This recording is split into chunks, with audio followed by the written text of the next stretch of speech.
কোটা সংস্কারের দাবিতে কাল সকাল 11টায় শিক্ষার্থীদের গণপদযাত্রা, রাষ্ট্রপতি বরাবর স্মারকলিপি প্রদান। মামলা প্রত্যাহার না হলে কঠোর আন্দোলনের হুঁশিয়ারি। দেশে ক্রীড়া খাতের উন্নয়নে কাজ করছে সরকার। শেখ হাসিনা আন্তঃব্যাংক টুর্নামেন্টে প্রধানমন্ত্রী বললেন, খেলাধুলার মাধ্যমে গড়ে ওঠে প্রতিযোগিতার চর্চা।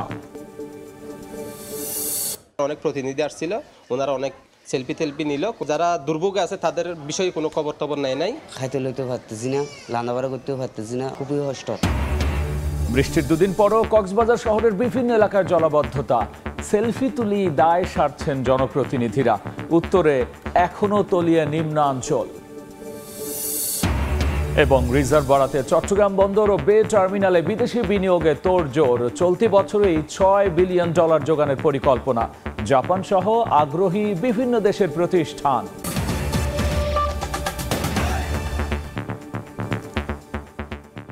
জনপদের সময় সঙ্গে আছি আমি গোলাম রাব্বি। নিজেদের দাবিতে অনড় বৈষম্য বিরোধী ছাত্র সমাজ বাংলা ব্লকের থেকে সরে এসে কাল সকাল 11টায় গণপদযাত্রা এবং রাষ্ট্রপতি বরাবর স্মারকলিপি প্রদান কর্মসূচি ঘোষণা দিয়েছেন তারা। সন্ধ্যায় ঢাকা বিশ্ববিদ্যালয়ের সংবাদ সম্মেলনে আগামী 24 ঘন্টার মধ্যে মামলা প্রত্যাহার না করলে বৃহত্তর আন্দোলনেরও হুঁশিয়ারি তাদের। হাইকোর্টের রায় স্থগিতের পরও কোটা সংস্কারের দাবিতে রাজপথে সরব আন্দোলনকারীরা। তাদের দাবি 13 দিন ধরে আন্দোলনের পরও নীতি নির্ধারকদের তরফ থেকে মেলেনি কোনো দৃশ্যমান অগ্রগতি। তাই এবার রাষ্ট্রপতি বরাবর স্মারকলিপি ও গণপদযাত্রা করবে আন্দোলনকারীরা। শনিবার বিকেলে ঢাকা বিশ্ববিদ্যালয় কেন্দ্রীয় লাইব্রেরির সামনে সংবাদ সম্মেলনে নতুন কর্মসূচি ঘোষণা করে বৈষম্য বিরোধী ছাত্র আন্দোলন। এ সময় শাহবাগ থানায় হওয়া মামলার বিরুদ্ধে নিন্দা জানিয়ে 24 ঘন্টার মধ্যে তা প্রত্যাহারের দাবি জানান সংগঠনের সমন্বয়কারীরা। কিন্তু এর দায় পুরোপুরি নির্ভর করে সরকারের উপরে, কারণ সরকার যদি এই যৌক্তিক দাবি মেনে নিয়ে কোটার যৌক্তিক সংস্কার করে সংসদে আইন পাস করে জরুরি অধিবেশন ডেকে, তাহলে কিন্তু আমাদের রাজপথে যেতে হয় না। এদিকে আন্দোলনে জনদুর্ভোগের পুরো দায় সরকারের বলে স্পষ্ট হয়েছে উল্লেখ করে আন্দোলনকারীরা বলেন, শিক্ষার্থীরা পড়ার টেবিলে ফিরতে চায়, সরকার চাইলেই সমাধান সম্ভব। বৃহস্পতিবারের রকেট কর্মসূচিতে বিভিন্ন জায়গায় হামলার সাথে জড়িত ছিলেন পুলিশ বাহিনীর সহ সরকার দলীয় ছাত্র সংগঠন। তাদেরকে আগামী 24 ঘন্টার মধ্যে বিচারের আওতায় আনতে হবে। এছাড়াও ক্ষুদ্র নৃগোষ্ঠী, প্রতিবন্ধী ও মুক্তিযোদ্ধাদের সন্তানদের জন্য কোটা থাকা নিয়ে আন্দোলনকারীদের কোনো সমস্যা নেই, তবে তার জন্য 5%ই যৌক্তিক বলে মনে করেন তারা। আল আমিন তুষার, সময় সংবাদ, ঢাকা। কোটা আন্দোলনকারীদের দাবি বারবার পরিবর্তন হচ্ছে কেন, এমন প্রশ্ন করে তথ্য প্রতিমন্ত্রী বলেছেন, আপিল বিভাগের রায়ের পর কোটা নিয়ে সরকারের কমিশন গঠনের সুযোগ নেই। তেজগাঁওয়ে ঢাকা জেলা আওয়ামী লীগ কার্যালয়ে ব্রিফিংয়ে তিনি বলেছেন, মেধার মূল্যায়ন করতে হবে, আবার একই সাথে পিছিয়ে পড়া জনগোষ্ঠীকেও অবমূল্যায়ন করা যাবে না। আন্দোলনকারীদের পক্ষ থেকে দফায় দফায় তাদের দাবি পরিবর্তন করা হচ্ছে। হাইকোর্ট বিভাগের আদেশের বিরুদ্ধে সরকার পক্ষ যখন সর্বোচ্চ আদালতে আইনি লড়াই করছে, সে অবস্থায় কমিশন গঠন করে তার কোটা ব্যবস্থার সংস্কার বা সংস্কার করার ঘোষণা দেওয়ার কোনো সুযোগ নেই, যেটা অসাংবিধানিক হবে। কিন্তু তারা সে অসাংবিধানিক দাবি করা শুরু করলো। সরকার যখন আদালতে আইনি প্রক্রিয়ার মাধ্যমে মীমাংসার পথে এগোচ্ছে, তখন আন্দোলনকারীরা আবার তাদের দাবি পরিবর্তন করে বলা শুরু করলো, বিচার বিভাগ নয়, নির্বাহী বিভাগের মাধ্যমে সমাধান চাই। অথচ সর্বোচ্চ আদালতের প্রক্রিয়া পুরোপুরি সমাপ্ত না করে সরকার এই বিষয়ে কোনো কিছুই করতে পারবে না, এটা আমরা সবাই জানি। এখন তারা দাবি করছে যে সংসদ বা আইনসভাকে আইন করতে হবে। প্রথমে আদালতের কাছে দাবি, তারপরে নির্বাহী বিভাগের কাছে দাবি, তারপর এখন হচ্ছে সংসদের কাছে দাবি। আমাদের প্রশ্ন হচ্ছে যে আন্দোলনকারীদের দাবি বারবার পরিবর্তন হচ্ছে কেন? এতে প্রমাণিত হয় তার আদৌ পুরো বিষয় নিয়ে ভালোভাবে জ্ঞাত নন। যারা বারবার দাবি পরিবর্তন করে বিভ্রান্তি তৈরি করছে এবং এখনও আন্দোলন নামে জনদুর্ভোগ তৈরি করছে, আমি মনে করি তারা কোটা পদ্ধতি সংস্কার চায় না, তাদের অন্য কোনো দুরভিসন্ধি আছে। যে কথাটি বলা হচ্ছে কোটা না মেধা, ভাবটা এমন যে ঘরে বসে আছে কেউ, কোটায় তাকে এনে চাকরি দেওয়া হচ্ছে, তা কিন্তু নয়। সকলে আগে প্রিলিমিনারি পরীক্ষা দিচ্ছেন, উত্তীর্ণ হচ্ছেন, সেখান থেকে লিখিত দিচ্ছেন, উত্তীর্ণ হচ্ছেন, ভাইবা দিচ্ছেন, পাশ করছেন। তারপরে যখন ওই 2.27% সবচেয়ে মেধাবী যারা, কাজেই কোটার যে অ্যাপ্লিকেশন বা যেটার যে বিবেচনা করে যে কার্যকর করা হয় সেটাও কিন্তু মেধাবীদের থেকেই করা হচ্ছে। আপনারা যেটি চাচ্ছেন তার সাথে সরকারের অবস্থান সঙ্গতিপূর্ণ, কিন্তু আমার ধারণা কিছু মানুষ হয়তো এখানে সাধারণ ছাত্রছাত্রীদের এই আবেগটাকে ব্যবহার করে তাদেরকে বিভ্রান্ত করার অপচেষ্টা নিচ্ছে। কোটা আন্দোলনকারীদের অনেক দাবি ও বক্তব্য সংবিধানের পরিপন্থী এবং রাষ্ট্র পরিচালনার যে মূলনীতি তা বিরোধী বলে মন্তব্য করেছেন আওয়ামী লীগের সাধারণ সম্পাদক ওবায়দুল কাদের। আলাদা সংবাদ সম্মেলনে ছাত্রলীগ নেতাদের দাবি, কোটা আন্দোলনকে রাজনৈতিক আন্দোলনে পরিণত করার চেষ্টা করছে বিএনপি জামাত।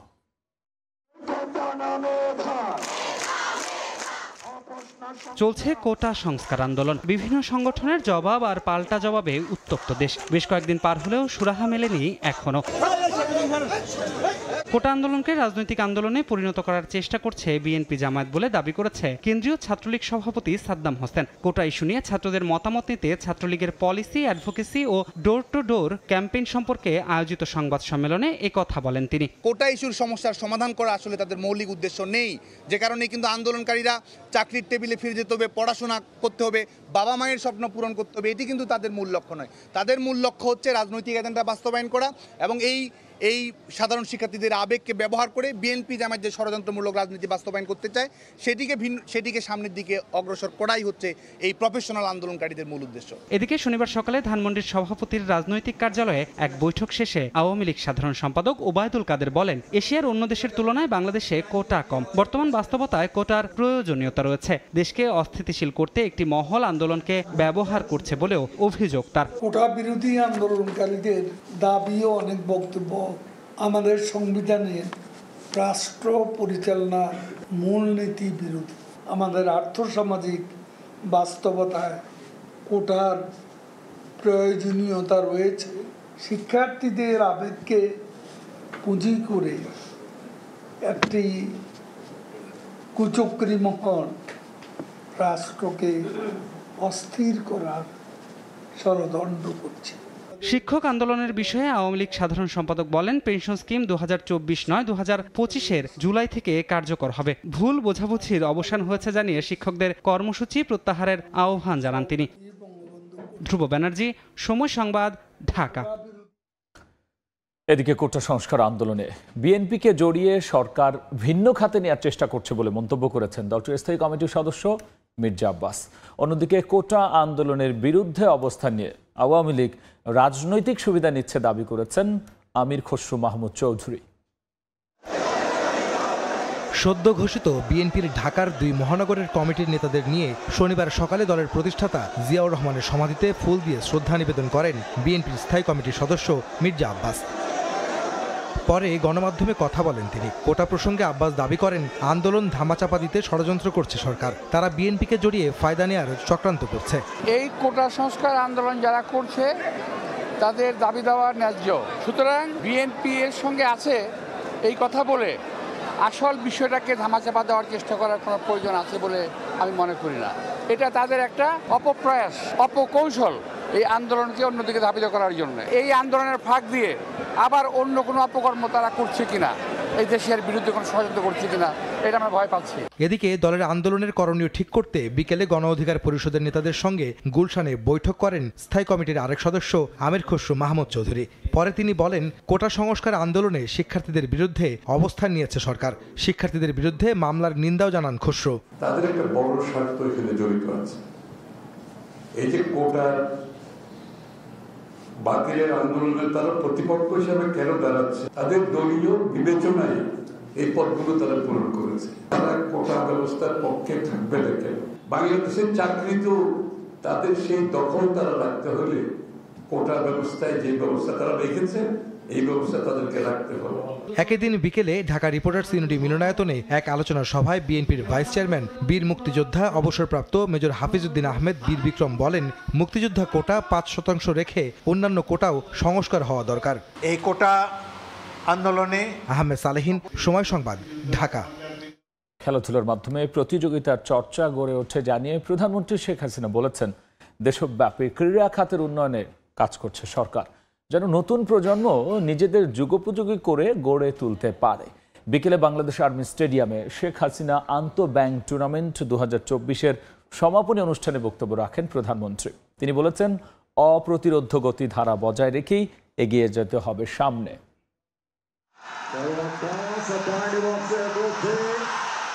নির্ধারিত সময় ধরে চলল টান টান উত্তেজনা, পায়ে পায়ে নৈপুণ্যতা ছড়িয়ে অবশেষে ইসলামী ব্যাংক পিএলসির কাছে 2 গোল হজম করতেই হলো standard bank পিএলসিকে।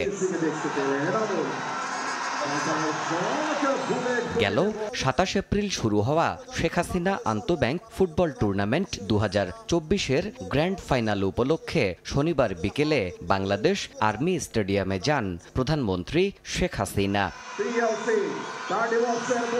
Bangladesh association of banks BABর আয়োজনে দ্বিতীয়বার এই টুর্নামেন্টে অংশ নেয় 31টি ব্যাংক দল। সবশেষ ফাইনাল ম্যাচে 2-0 গোলে পর্দা নামে এই টুর্নামেন্টের। পরে 31টি ব্যাংকের খেলোয়াড় মার্চ পাস্ট করে সালাম জানায় প্রধানমন্ত্রীকে। এরপর টুর্নামেন্টে চ্যাম্পিয়ন দলের হাতে পুরস্কার তুলে দেন সরকার প্রধান। প্রধানমন্ত্রী বলেন, এমন আয়োজনের মাধ্যমে ভালো খেলোয়াড় তৈরির পথ সুগম হয়, চর্চা হয় প্রতিযোগিতায় টিকে থাকার। আমি এটাই চাই যে যখন আমি সরকার এসেছি তখন থেকে আমার প্রচেষ্টা বাংলাদেশটা যেন আরও এই খেলাধুলার দিকে এগিয়ে যায়, ছেলেমেয়েরা আরও বেশি মনোযোগী হয়। এটা যেমন সকলকে সুস্বাস্থ্যের অধিকারী করবে, পাশাপাশি এই যে প্রতিযোগিতামূলক মনোভাব গড়ে উঠবে, নিজেকে আরও উন্নত করবার একটা চেতনা জাগ্রত হবে। এমন চর্চার পরিবেশ ধরে রাখতে পারলে বৈশ্বিক ক্রীড়ার মাঠেও ভালো দিন আসবে দেশের, আশা সরকার প্রধানের। ইউরোপে চলছে ফুটবল টুর্নামেন্ট, এমনকি সেই আমেরিকায় কোপা আমেরিকা, এবং সেখানে খেলা চলছে। সারা বিশ্ব জুড়েই কিন্তু এখন ফুটবলের খেলা। আমি অবশ্য প্রতিদিনই সেই সকালে নামাজ পড়ে বসে কিছুক্ষণ খেলা দেখি যখন সময় পাই। বঙ্গবন্ধু পরিবারের সদস্য হয়ে তিনি নিজেও ফুটবল প্রেমী উল্লেখ করে উপস্থিত খেলোয়াড়, ব্যাংক কর্মকর্তাদের সঙ্গে খানিকটা রসিকতাও করেন সরকার প্রধান।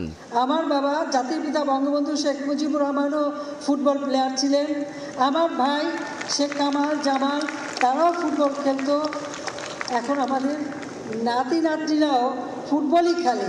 দেবাশিস রায়, সময় সংবাদ, ঢাকা।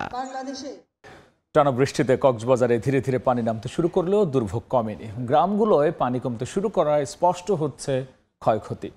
বাসিন্দারা দাবি করছেন, সহায়তা না করে সেলফি তুলে কেবল দায় সারছেন অনেক জনপ্রতিনিধি। তবে তালিকা করে টিন, চাল ও নগদ অর্থ দেওয়া হবে বলে জানিয়েছেন পৌর মেয়র। মোহাম্মদ ফরাজের ক্যামেরায় সুজাউদ্দিন রবিলের রিপোর্ট। ঠিক পেছনে যেটি দেখা যাচ্ছে সেটি খাল নয়, এটি একটি চলাচলের রাস্তা। কিন্তু টানা ভারী বর্ষণের কারণে এই সড়কটি এখন পরিণত হয়েছে ছোট্ট একটি খালে। টানা 3 দিন পানিবন্দী থাকার পর কক্সবাজারে ধীরে ধীরে নামতে শুরু করেছে পানি। এরপরই জেগে উঠেছে ক্ষতচিহ্ন। পানির ঢলে ক্ষতিগ্রস্ত হয়েছে অনেকের বসতি, রান্না করার হাঁড়ি পাতিল ও চুলা, ক্ষতবিক্ষত চলাচলের রাস্তা। ভুক্তভোগীরা বলছেন, ভারী বৃষ্টিতে এমন পানিবন্দী অবস্থা অতীতে হয়নি। চলাচলের অনুপযোগী হয়ে পড়েছে রাস্তাঘাট, ক্ষতিগ্রস্ত বসতি নিয়ে পড়েছেন চরম দুর্ভোগে। অথচ সহায়তা নিয়ে কেউ এগিয়ে আসছে না। জনপ্রতিনিধিরা শুধু সেলফি তুলে দায় সারছেন। আমাদের অনেকের ঘরে একেবারে সোলার নাই বললেই চলে। অনেক প্রতিনিধি আসছিল, ওনারা অনেক সেলফি নিল। যারা দুর্ভোগে আছে তাদের বিষয়ে কোনো খবর নেয় নাই। চলাচল রাস্তা হয়ে গেছে ছোট্ট একটা নদী। আমাদের এখানে বসবাস করা কাল পর্যন্ত এই পানি দেখি নাই। এখন আমরা খাইতে লইতে পারতেছি না, রান্নাবাড়া করতেও পারতেছি না, এখন খুবই কষ্ট। তবে পৌর মেয়র জানিয়েছেন, নালা দখলকারীদের বিরুদ্ধে কঠোর হচ্ছে পৌর কর্তৃপক্ষ। ড্রেনের উপর দোকান বসে রেখেছে এবং বিভিন্ন স্থাপনা করেছে। এগুলো আমরা কালকে থেকে একদম র্যান্ডম যতক্ষণ পর্যন্ত আমরা শেষ করতে পারবো ততক্ষণ পর্যন্ত আমরা এই অভিযান শেষ করে তারপর আমরা ফিরবো। ক্ষতিগ্রস্ত পরিবারদের কিছু ডেউটিন, তারপর কিছু চাল আর নগদ কিছু টাকার জন্য আমরা বরাদ্দ করেছি। টানা ভারী বর্ষণে পানিবন্দী হয়ে কক্সবাজার শহরের 1 নম্বর ওয়ার্ডের 6000-এর বেশি মানুষ ক্ষতিগ্রস্ত হয়েছেন। সুজাউদ্দিন রুবেল, সময় সংবাদ, কক্সবাজার। বিদেশি প্রতিষ্ঠানের কাছে জায়গা ভাড়া দিয়ে চলতি বছরই বাংলাদেশের রিজার্ভে 4 থেকে 6 বিলিয়ন ডলার যোগান দেওয়ার পরিকল্পনা নিয়েছে চট্টগ্রাম বন্দর। ডলার সংকটের মুখে রিজার্ভ বাড়াতে বন্দর ও বে টার্মিনালে বিনিয়োগে আগ্রহী দেশ এবং প্রতিষ্ঠানগুলোর সঙ্গে এরই মধ্যে চুক্তি সম্পন্ন করার তোড়জোড় শুরু হয়ে গেছে। চলতি অর্থ বছরের প্রথম মাসেই চট্টগ্রাম বন্দরের মাধ্যমে 1 বিলিয়ন মার্কিন ডলারের বেশি যুক্ত হয়েছে বাংলাদেশের রিজার্ভে। এর মধ্যে রয়েছে পতেঙ্গা কন্টেইনার টার্মিনাল ব্যবহারের জন্য সৌদি আরবের প্রতিষ্ঠান রেড সি গেটওয়ের 650 মিলিয়ন মার্কিন ডলার এবং বে টার্মিনালের চ্যানেল খননের ঋণ সহায়তা হিসেবে বিশ্বব্যাংকের 650 মিলিয়ন মার্কিন ডলার। এছাড়া চলতি বছরেই আবুধাবি পোর্ট অথরিটির 1.5 বিলিয়ন, সে সঙ্গে সিঙ্গাপুর পোর্ট অথরিটির 1 বিলিয়ন ডলার বাংলাদেশের রিজার্ভে যোগ হতে যাচ্ছে বলে জানিয়েছেন চট্টগ্রাম বন্দর চেয়ারম্যান। আবুধাবি পোর্ট গ্রুপ এবং পিএসএস সিঙ্গাপুরের মাধ্যমে অ্যানাদার হয়তো আমরা 2 থেকে 2.5 বিলিয়ন ডলার আমরা এই বছর বিনিয়োগে আনতে পারবো। নগরীর পতেঙ্গা বে টার্মিনালে Singapore port authority, Abu Dhabi port authority এবং ডিপি ওয়ার্ল্ড বিনিয়োগ করবে তা অনেকটা নিশ্চিত। সে সাথে লালদিয়ার চর এলাকায় বিনিয়োগে আগ্রহ দেখিয়েছে ডেনমার্কের প্রতিষ্ঠান মার্সলাইন। মন্দার কবলে পড়ে অনেকটা স্থবির হয়ে আছে বিশ্ব বাণিজ্য। তার জেরে ডলার সংকটে ঢুকছে বাংলাদেশের রিজার্ভ।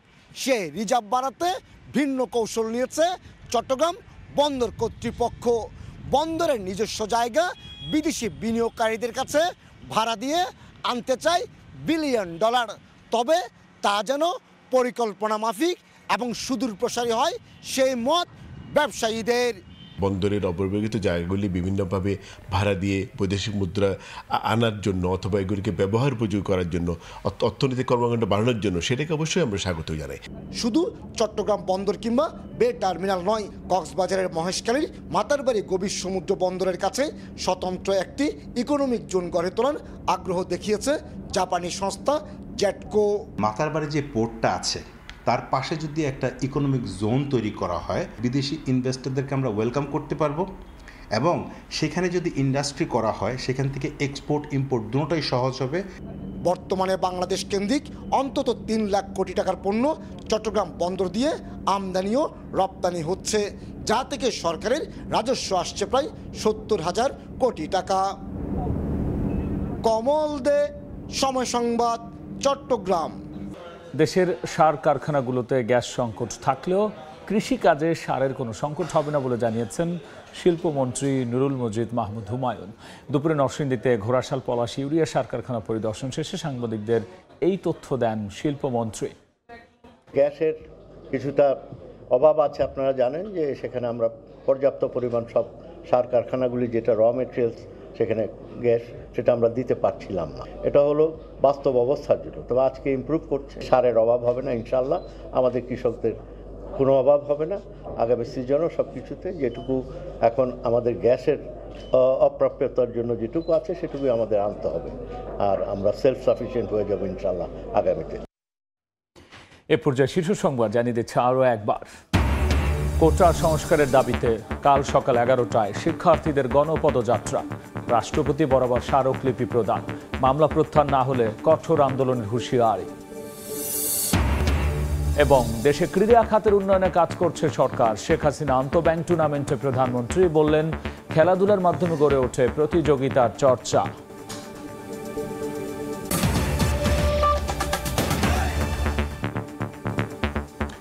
এই ছিল জনপদের সময়। এরপর রাতের সময় নিয়ে আবারও ফিরছি কিছুক্ষণ পর। সঙ্গেই থাকুন সময়।